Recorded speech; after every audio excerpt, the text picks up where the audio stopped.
Okay, hi, I'm Chuck Zukowski. Welcome to my site, UFOnut.com. I'm here with Stan Romanek, and we're going to talk a little bit about what's happened to him in the past 7 years. Also, what's happening to him right now, and I hope you enjoy this segment. Stan, I have a very important question to ask you, and it's not on this list, and I hope you don't get mad, but are you crazy? Honestly, I wish, to be honest, I think it'd be easier to handle this if I was. When this first started, I tried to convince myself that I was crazy just because it was so bizarre and so hard for my mind to wrap itself around what was really happening, especially coming into this as a skeptic. Well, I know from the conversation I had with Juju Chang for the ABC show that you were on. When she asked me that question, I had to sit and pause for a second, and I wish they really would have televised what I said afterwards. Because I said if you did, if it wasn't for the support of your family or friends, I'd go crazy. The Yeah. amount of things that's happened to you. Well, yeah, exactly. And if it wasn't for the fact that most of the stuff that happens seems to happen when there's a lot of people around, I wouldn't say anything about it. I'd just go crawl in a hole somewhere and try to hide because Mm. really, I mean, this is hard. It's hard for people like myself to deal with. It's easier nowadays just because I've had so much happen, but when it first happened, I was terrified. They wanted to see the implant that you had, and it mysteriously disappeared, almost as if you couldn't give it to them because it wasn't there. Can you tell us a little bit more Well, about they the made it implant? sound really. They made it sound like I made it disappear. Suddenly, I was just full of baloney. In fact, I was very precise in what I told them.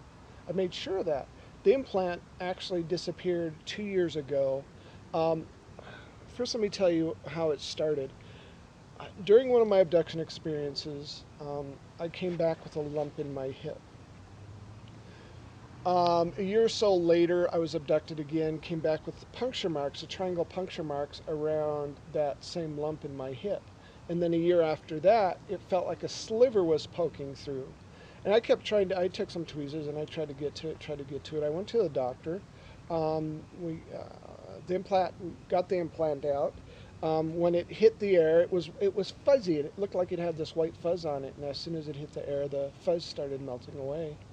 The doctors had no idea what it was. He could see it on an X-ray, but he said, well, he thought it was a fatty deposit because it didn't show up like a piece of glass or like a piece of metal or anything. It was very kind of opaque on the X-ray. And so anyhow, we put it in a test tube and called the researchers, and the researchers said, well, if it's an implant, you have to be careful because these things disappear. And they said, photograph it under all these different lighting conditions, and we did. And they said, well, hide it. Well, I gave it to Lisa to hide.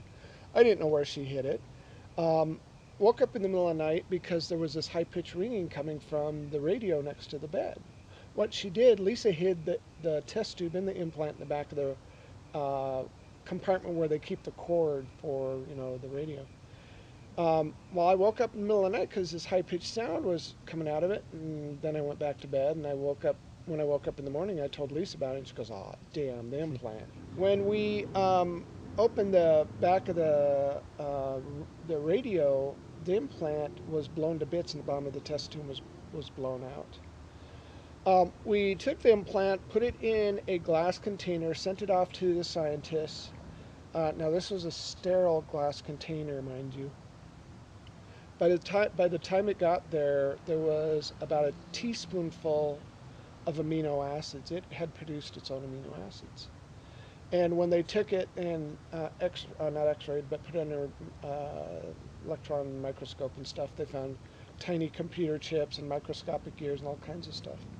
Well, after the report was done, it was sent back to the researcher, and the researcher's house was broken into, and the implant was taken along with some other stuff. Now, all this is in your book, right? Yeah, it's all in my book. Yeah. It's all documented, and ABC, of course, made it sound like I didn't want to give it to him, so I faked that it disappeared, which isn't the case at all. So these debunkers and people out there that say, "Oh, you're making it up." It's like, well, you have all these witnesses that see this stuff when they're around me. How can you explain that? Yeah, that's a very good follow into the next question that I have, because I've had a couple people ask me, well, Stan, why did he have a camera sitting in his kitchen when you called him Boo came up through the window? Well, what happened was we thought we had a peeping Tom, and I was watching TV one night, and I got up to go get something to drink, and I see movement outside of one of the windows. And I have, at the time, I have twin stepdaughters, and at the time they were young teenagers, and the first thing I thought of was, oh no, we have a peeping Tom. Well, this went on for a few months, actually. I think 3 months off and on. I called the police. They didn't really want it. It's a small town. They didn't really care. That wasn't here know. in No, Colorado. that was in Nebraska. Okay. Um, and so what I did was we got so frustrated we set up little traps outside, little sticks and stuff, anything that if we heard them walking around. And I put a bat by the door, so if I heard the crunching on the sticks, I'd grab the bat and try to go after. Always, I could never catch this guy.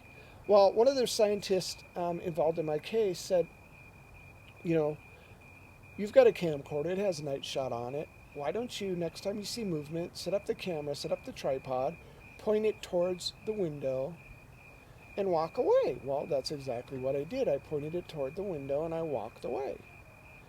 Well, I pretended like I was going to bed. I looked out the window, I didn't see anything, so I said, I'm going to bed. Instead, I went to the bathroom and I sat on the edge of the bathtub looking at a magazine because I really wanted to catch this thing. Well, I saw two bright flashes of light at the end of the last flash of light. In which they didn't show. Yeah, I know. They didn't show anything. They didn't show the flashes Yeah, of light. well, are you surprised? But I got up and looked to see what's going on. I see a head duck down. It's like, yes, I think I got him. I think I got him. Well, I look outside the window, and this thing is running towards my backyard. And I thought it was a full moon that night. I think it was like a half moon or something, but it was way brighter than it should have been. But I see this thing looking back at me, and man, it was not normal. Its eyes were not normal, and the way it ran was not normal. It scared the crap out of me, so you could see me jump. Well, I think it's hilarious. You could see me jump and run away like a little girl. My question to you about that incident is, you saw this thing run across the yard. What did it look like when it ran? First of all, extremely fast, very fluid in the way it moved. Just creepy. Was it stiff or did it? No, it's just move? like I can't explain it. Maybe really, we should ever get it. I can't explain it. I really can't explain it. But I can Was tell there some you. hip hop in it when it was? Yeah, it looks like it was doing the robot. No, it ran toe to heel though, not like Oh, we very do. interesting. It was like yeah.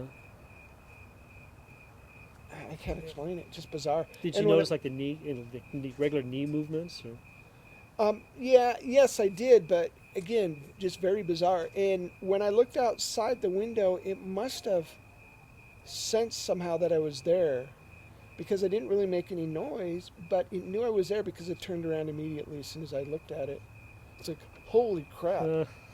And, could it be some guy in a mask? There's always that possibility, but I saw this thing run away.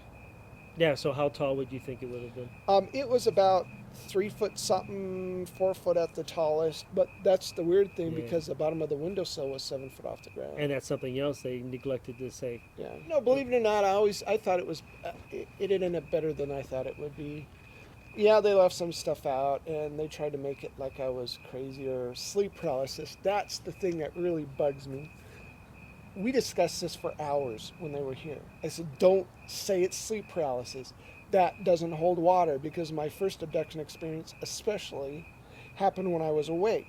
20 to 30% of the abduction cases happen while people are awake. They don't happen while they're... Betty and Barney Hill Exactly. were driving in their car. But they always use that. And, they're just trying to debunk it. Who's ever in... it's a concerted effort to try to keep this quiet. I don't know why. But... So if something happens right now while we're out here, we were sleeping? Yeah, it's sleep paralysis. Even though we're talking, we're doing it while we're asleep.